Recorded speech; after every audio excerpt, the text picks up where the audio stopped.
Bom dia a todos, obrigado pela presença de vocês aqui. É um prazer apresentar os resultados dessa pesquisa para vocês.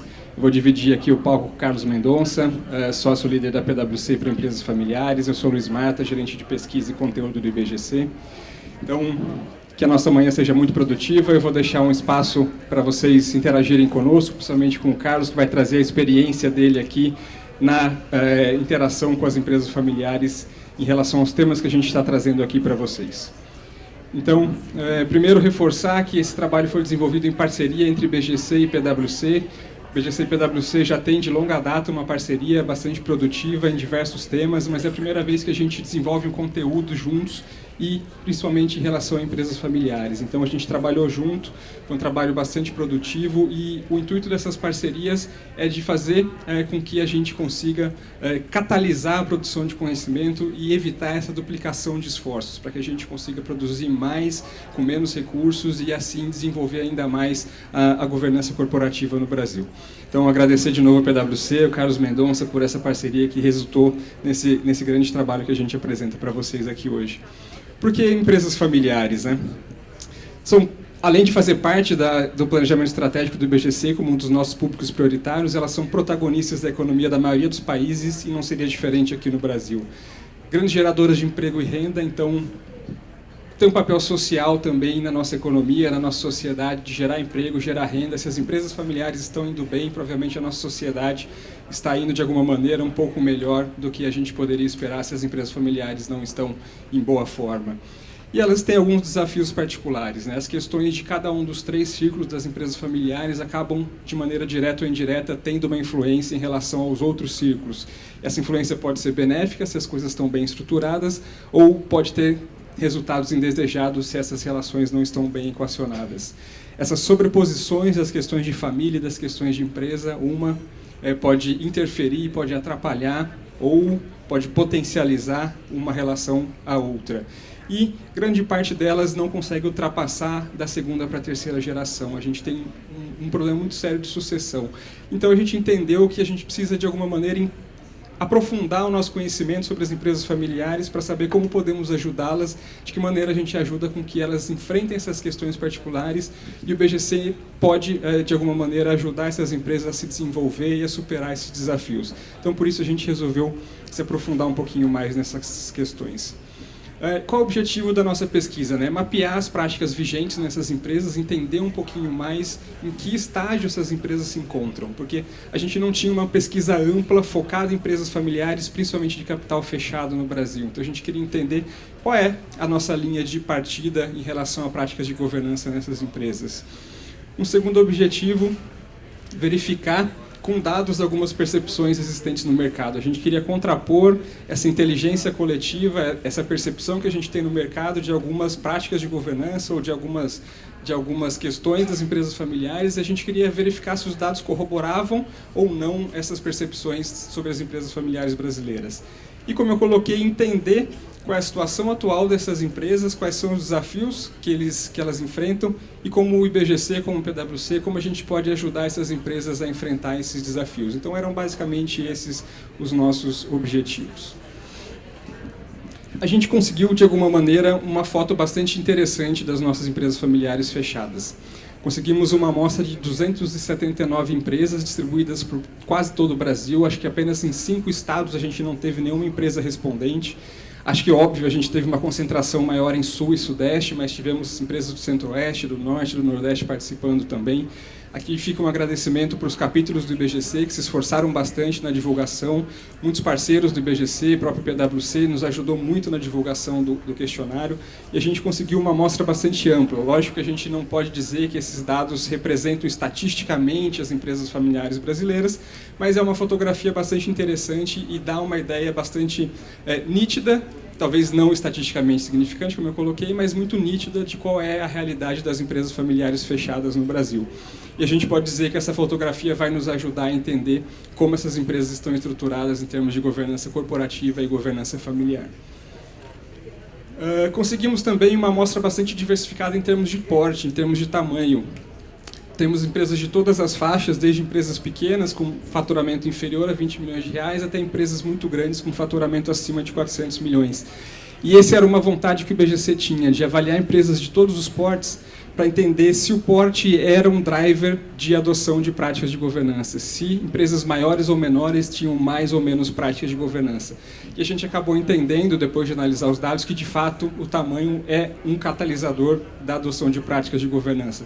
A empresa vai se tornando maior, mais complexa, com desafios diferentes e vai tendo que adotar uma hora ou outra, mais práticas de governança. Então, de fato, isso se confirmou e foi interessante porque a gente conseguiu, de fato, olhar empresas de portes diferentes para confirmar essa percepção. Conseguimos também avaliar empresas com diferentes tipos de atuação do fundador. Fundador que ainda está na gestão da companhia, fundador que já se afastou um pouquinho do dia a dia, mas ainda está no conselho, fundador que tem os dois papéis, ele está de fato ali gerindo o dia a dia da companhia e também no conselho, e aquelas onde o fundador já se afastou e não está em nenhuma dessas posições. E a gente queria entender também se isso tinha impacto na governança dessas empresas. A presença do fundador mais próximo ou mais distante do dia a dia da companhia fazia alguma diferença na adoção de práticas. E a gente vai ver mais adiante que também esse é um fator que faz diferença na adoção de práticas de governança. Essas amostras, eu esqueci de mencionar, não foram forçados. O IBGC não forçou para conseguir essa composição da amostra. Foi uma amostra aleatória, a gente enviou o questionário para uma base grande e, por sorte, conseguimos que as empresas que responderam os questionários, por sorte, eram bastante diversificadas. A questão de geração da companhia. A gente teve que usar uma proxy para definir qual é a geração da companhia. Cada vez mais, com a longevidade das pessoas, mais gerações convivem dentro de uma mesma família empresária. Então é difícil definir a geração da empresa pela geração da família. Na mesma família, na mesma empresa, você tem várias gerações convivendo. Então a gente usou como proxy a geração do diretor-presidente, que a gente entendeu que é a geração que de fato está no comando do dia a dia da companhia. E a gente conseguiu uma maioria de empresas de primeira geração, como talvez já fosse esperado, mas muitas empresas de segunda geração também. Mas temos empresas de terceira e um pequeno grupo de empresas que já estão na quarta geração. E uma questão bastante interessante, que conseguimos algumas empresas onde o diretor-presidente já não é mais familiar também. Então, algumas empresas já passaram o bastão do seu comando executivo para um membro não familiar. Isso também foi uma coisa interessante que a gente conseguiu avaliar se isso tem algum impacto, alguma diferença na adoção de práticas de governança também, como um direcionador da adoção de práticas de governança. Aqui, uma questão que chamou bastante atenção.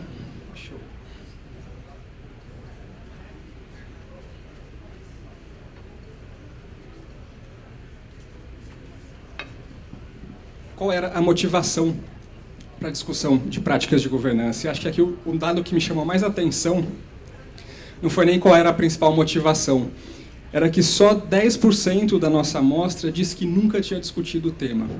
Isso não quer dizer que quem já discutiu o tema adotou práticas, adotou governança, já colocou muita coisa em funcionamento dentro da companhia. Mas uma amostra desse tamanho, só 10% dizer que nunca ouviu ou nunca discutiu o tema nunca apareceu na mesa, foi um dado bastante positivo, principalmente para a gente do IBGC, acho que foi uma coisa muito interessante. Lógico que é um longo caminho entre colocar o tema em discussão, discutir o tema e colocar isso em prática, mas eu acho que vale a pena, foi muito interessante para o IBGC saber que pelo menos o tema já está sendo colocado em discussão pelas empresas familiares. Quer complementar uma coisa? E aí, quando a gente entra nas principais motivações para a adoção de práticas, uma coisa também chama a atenção. A principal delas, mencionada pelas empresas, é aprimorar o modelo de gestão da empresa. Então, a empresa quer melhorar a sua gestão, mas ela discute governança. Talvez porque estruturar o modelo de decisão, como as decisões são tomadas, o comando da empresa, ajude a olhar para dentro e ter um modelo de tomada de decisão interna, uma gestão mais bem organizada. Ela precisa que a sua cadeia de governança esteja organizada para que o seu modelo de gestão funcione mais adequadamente. Então, esse impacto também foi bem perceptível. E contribuir para a longevidade da empresa já era provavelmente mais esperado por nós e apareceu como segundo motivação mais importante, e facilitar o processo sucessório também, um dado bastante esperado, ficou em terceiro lugar. Mas eu reforço que, para mim, o mais importante foi que só 10% da amostra disse que nunca tinha discutido esse tema. E aí a gente avaliou alguns temas, 6 grandes temas, e como esses temas eram impactados por esses drivers que eu coloquei para vocês, né? A presença do fundador, qual é a geração que está no comando da empresa e a passagem dessas gerações, e o tamanho da companhia, para saber qual era o impacto desses drivers na adoção de práticas de governança. E a gente concluiu algumas coisas interessantes. Por exemplo, aqui a questão dos ciclos geracionais. A gente viu que a passagem dos ciclos geracionais, conforme a empresa cresce, novas gerações entram na companhia, a adoção de prática de governança também cresce. Aqui a gente trouxe um exemplo, que é a existência de um documento que discipline a relação entre família e negócio. A barrinha verde é quem não tem esse documento. Então a gente vê que conforme a geração avança, da primeira, segunda e terceira, quem não possui um documento reduz. E acho que isso é uma coisa até bastante natural. Mais gerações envolvidas, mais pessoas da família vão tendo interação com a companhia, vão se tornando acionistas. Então, mais necessário esse documento vai se tornando. Então, a simples transição geracional vai tornando mais necessária a adoção de práticas de governança familiar e corporativa. Eu acho que é importante a gente... Bom, Carlos Mendonça, né? Prazer estar aqui com vocês. Bom dia. Eu acho que é importante a gente perceber que cada geração vai ter a sua governança, né? Você não vai ter a mesma governança mudando, permanecendo quando você sai da primeira para a segunda, da segunda para a terceira. E é muito importante que as regras sejam muito bem definidas, muito antes que elas sejam necessárias. Então, à medida que o ambiente vai se tornando mais complexo, os membros das famílias sentem a necessidade da governança e começam a introduzir a questão de governança.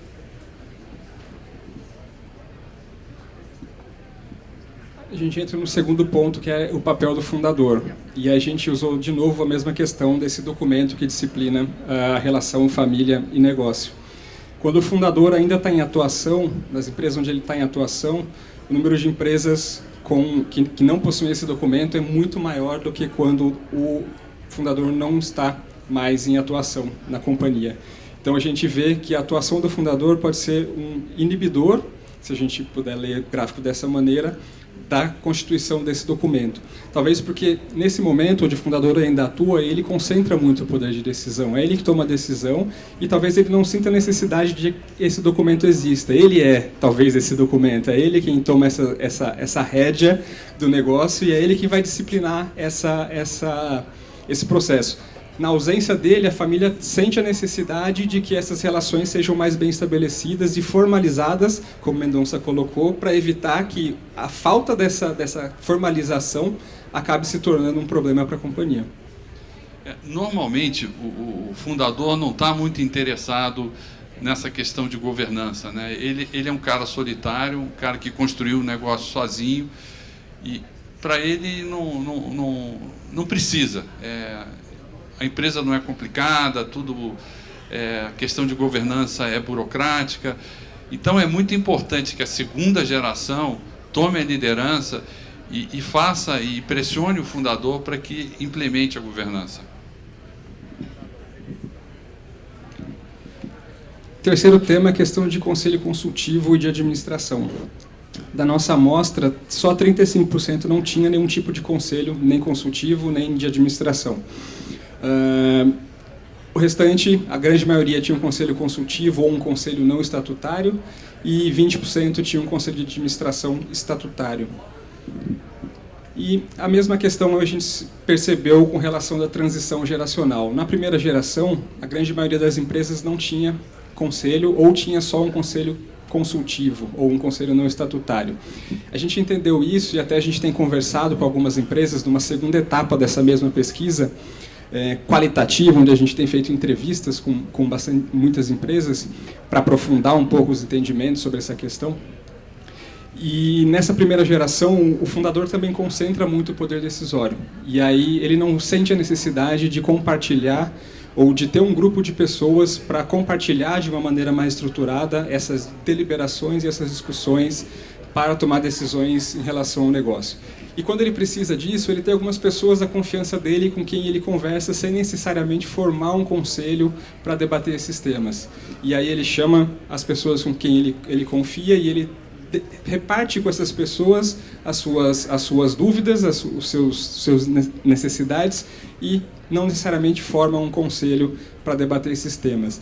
E aí, na segunda geração, a gente já vê o conselho consultivo surgindo com bastante força, porque aí ele já sente a necessidade de estruturar de uma maneira mais forte, para que essas pessoas estejam muito mais presentes ali no dia a dia, de uma maneira mais constante e mais permanente, para que ele tenha esse grupo mais presente junto com ele. Então, o conselho consultivo se torna um momento de transição na segunda geração, para a terceira geração, de fato, o conselho de administração ganhar mais força como um órgão mais estruturado e mais formal de tomada de decisão na companhia.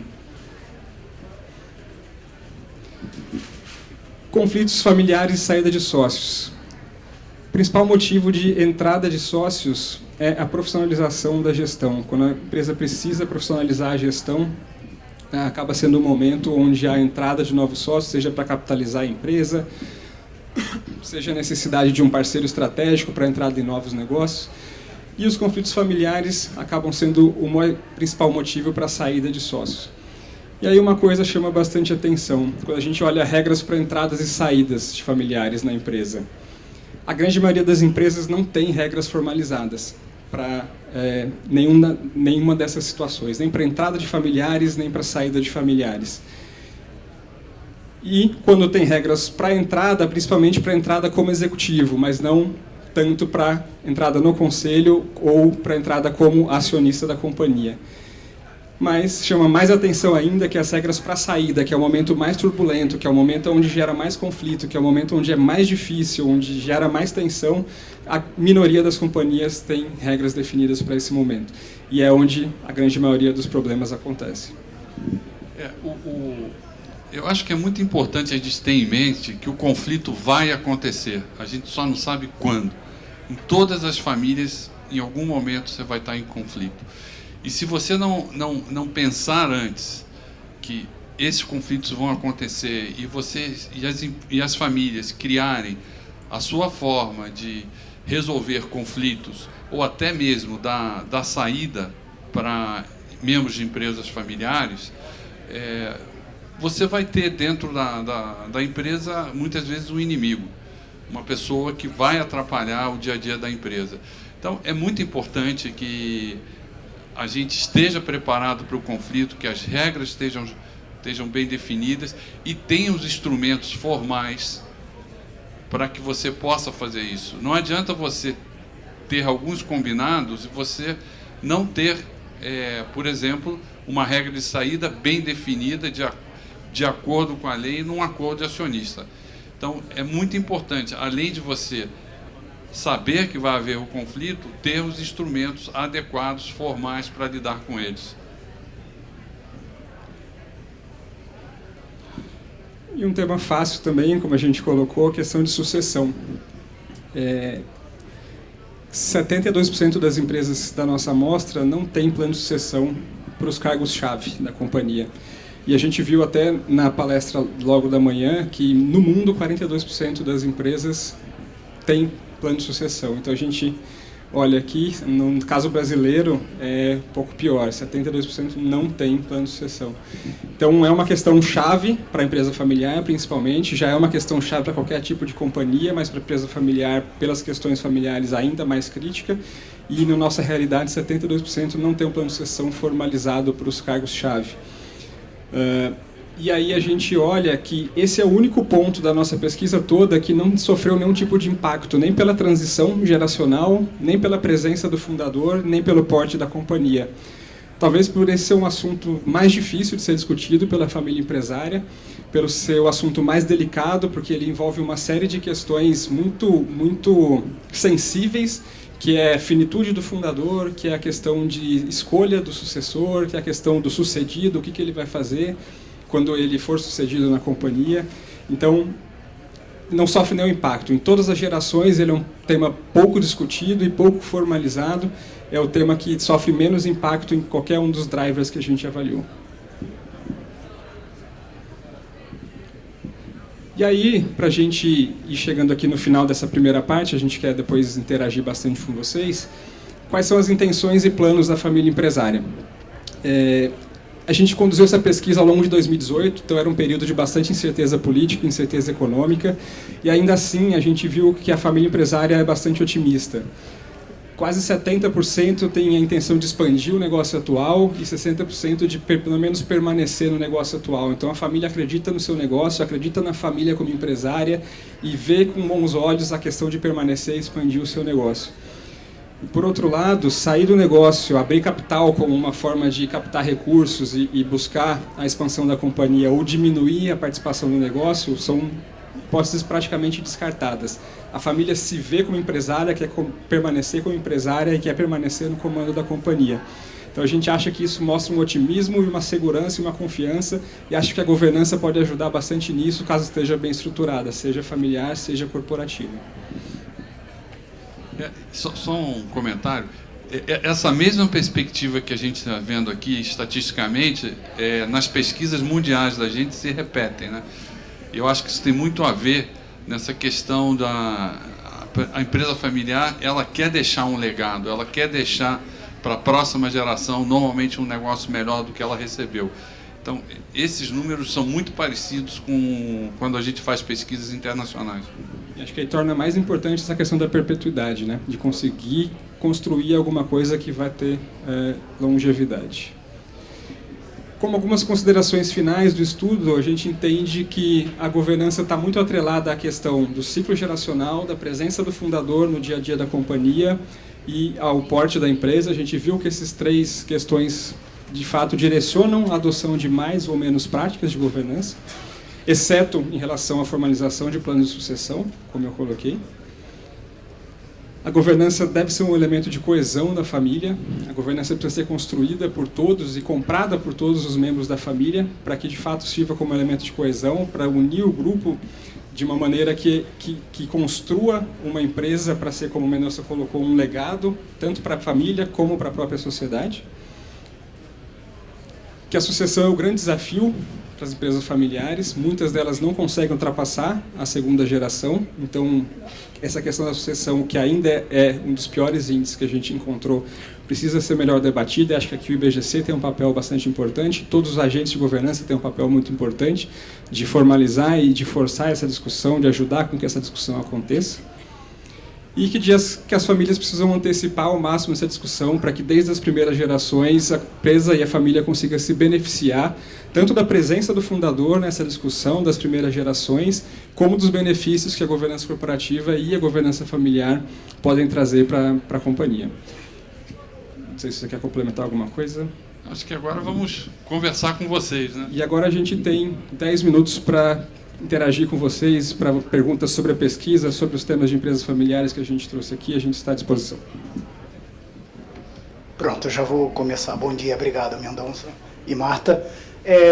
Duas perguntas. Uma, se houve um recorte, se faz sentido ou não, separar empresas monofamiliares das multifamiliares, e se teve isso ou se foram todas consideradas como um único núcleo familiar. E já disparando a segunda, sucessão seriam dois pedaços, né? Uma sucessão, digamos assim, patrimonial, né? O fundador, enfim, morre, falece e tal, ele passa, né, aquela propriedade, e a sucessão, digamos assim, no nível gerencial, se a pesquisa abordou essas duas situações, né? Gestão, conselho e tal. A gente não fez a diferença entre as empresas mono e multifamiliares, e a gente também não entrou na questão da sucessão patrimonial, porque a gente precisaria entrar na discussão sobre holding, sobre estruturas que são formadas para a sucessão patrimonial. A gente pensou mais na sucessão para dentro da empresa, porque a gente entendeu que essa sucessão poderia ali no dia a dia da companhia fazer com que não funcionasse. Mas, Helder, eu acho que são dois temas muito distintos e realmente merecem serem tratados separadamente, e talvez até em momentos distintos, né?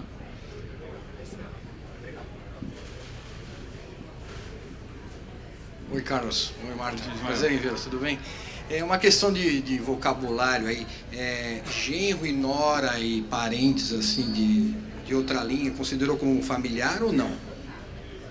A gente não fez essa distinção. A gente considerou empresa familiar como um todo, e a gente acho que não tem nenhuma pergunta onde entra nessas linhas familiares como um todo. Tem uma segunda parte da sua pergunta? Tem, é um pouco diferente, mas porque eu acho que acontece muito, né? Não é mais o filho, é a nora que está mais ligada com os negócios e tal, né? Ismael, do ponto de vista prático, o que eu vejo é que cada família define de forma distinta quem é família, né? Tem famílias que definem que são os descendentes diretos do fundador, outras famílias definem que não, que genros, esposas também fazem parte da família. Então, você não tem uma definição comum, né, que você possa dizer. O correspondente, então, que deve ter se classificado sim ou não, né? Sim. Ok. Uma das empresas que a gente entrevistou, inclusive, definiu que parentes não consanguíneos nunca poderiam entrar nem como acionistas, nem como executivos ou conselheiros. Só a linhagem consanguínea que poderia estar na companhia. Foi uma definição deles em acordo de acionistas, talvez para evitar que um dia, se houver uma separação, por exemplo, a empresa tenha que conviver com um familiar, entre aspas, não consanguíneo, que não é nem mais familiar. Né? Não, a segunda parte é bem rápida, só me causou um pouco de estranheza. O fundador está na diretoria e não está no conselho. Eu não me lembro de ter visto um caso assim. Um diretor, fundador, mas que não está no conselho. É que muitas empresas da amostra não tinham conselho ainda. Então, esses casos podem ser de empresas onde ainda não há conselho. Então, ele está só na diretoria, não está no conselho, porque o conselho ainda nem existe. Pode ser algum caso desse tipo. Ah, ok. Obrigado, Carlos.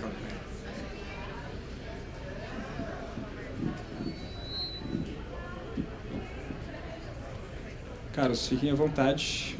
Temos ainda 5 minutos.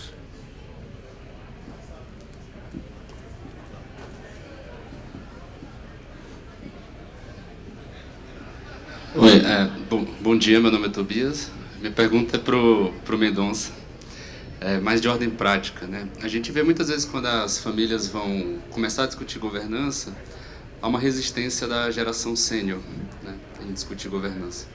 E dentro da experiência que você tem, o que pode ser feito, especialmente no processo de convencimento, mostrar que o fundador ele vai muito mais contribuir, né, do que propriamente perder o poder dentro da estrutura da empresa? Bom, primeiro que esse é um processo extremamente complicado. Eu acho que a questão educacional é fundamental. Fóruns como o IBGC e outros são importantes. Você, quando possível, trazer o fundador para conversar e aprender sobre governança familiar, né? E aí eu acho que a segunda geração tem um papel fundamental dela pressionar e começar por onde der.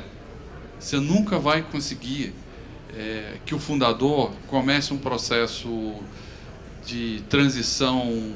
É muito difícil, de tudo, do patrimônio, da gestão. Então, a segunda geração tem um papel muito importante e ter a habilidade de passar por aquelas portas que estiverem abertas. E aí vai evoluindo. É um processo de médio a longo prazo.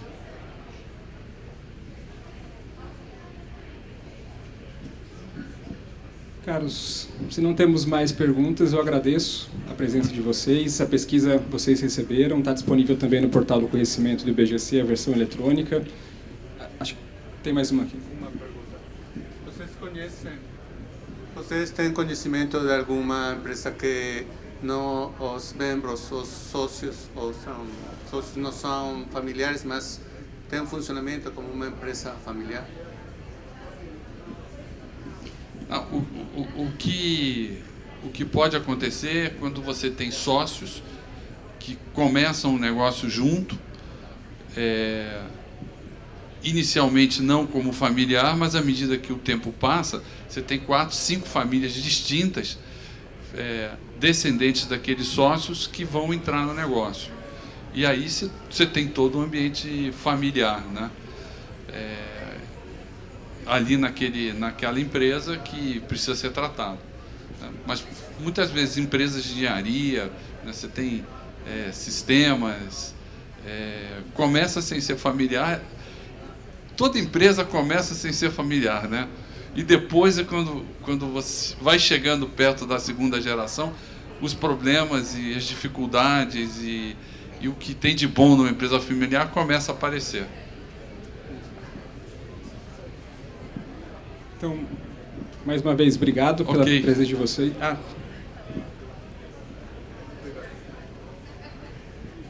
Bom dia. Bom dia.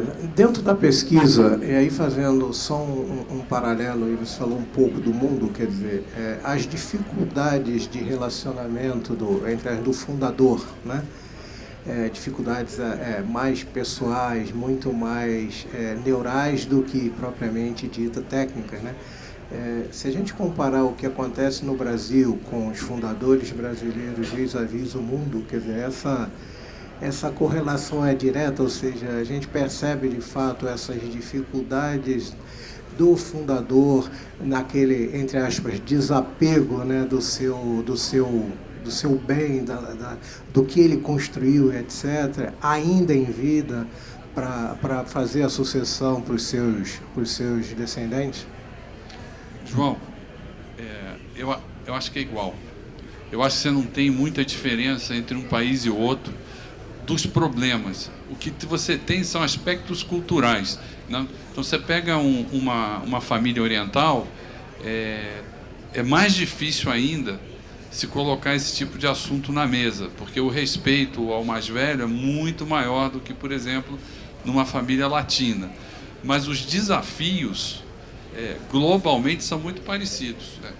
Cada cultura você vai endereçar o tema de forma distinta, mas eu não vejo um desapego maior, por exemplo,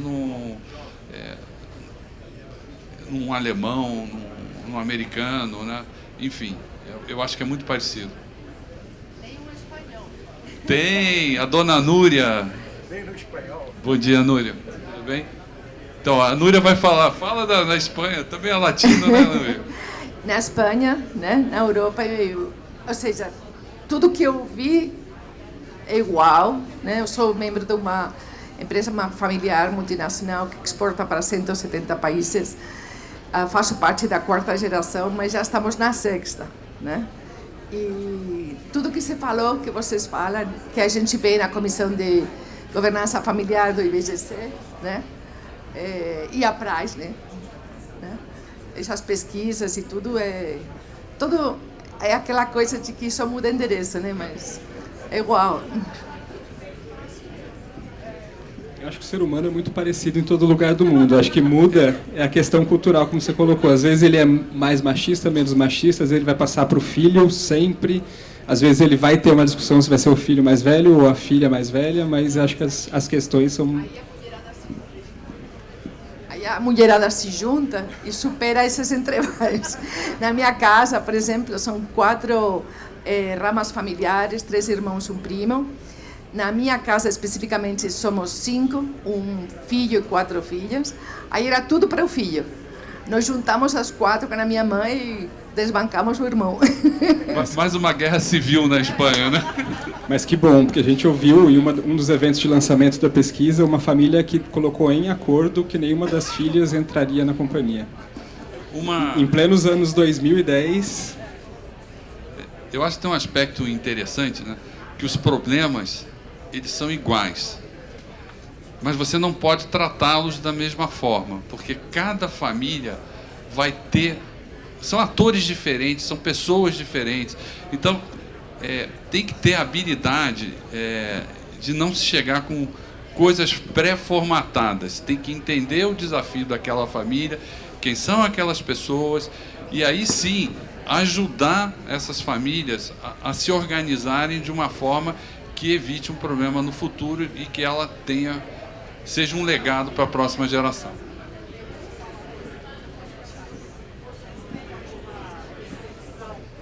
Porque vocês estão falando que as famílias são diferentes e tal. Nessa pesquisa, vocês têm alguma percepção em relação a valores?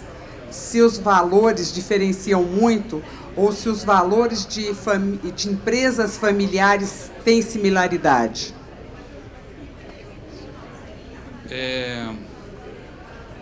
Eu acho que a grande cola, de uma empresa familiar, se você quiser perpetuar, são esses valores. Esses valores eles precisam ser atualizados, né, em função dos tempos, mas e eles não são iguais de família para família. O que você tem eu acho de interessante é essa questão de perpetuar, de você entregar um negócio melhor para a próxima geração. Mas fora isso, é muito diferente, eu acho, os valores, porque eles voltam lá atrás no legado, na história do fundador, nas dificuldades que foram passadas. Então, eu não acho que você pega um valor de uma família e leva para outra.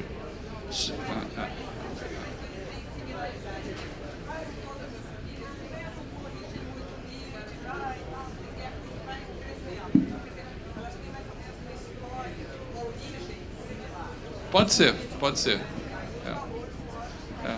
Os valores estão na origem, né? Eu acho um grande valor comum, ou uma característica comum, é a questão do empreendedorismo e a questão de que a empresa muitas vezes surge como única opção de sustentar uma família. Então, acho que essa questão cria um vínculo muito forte.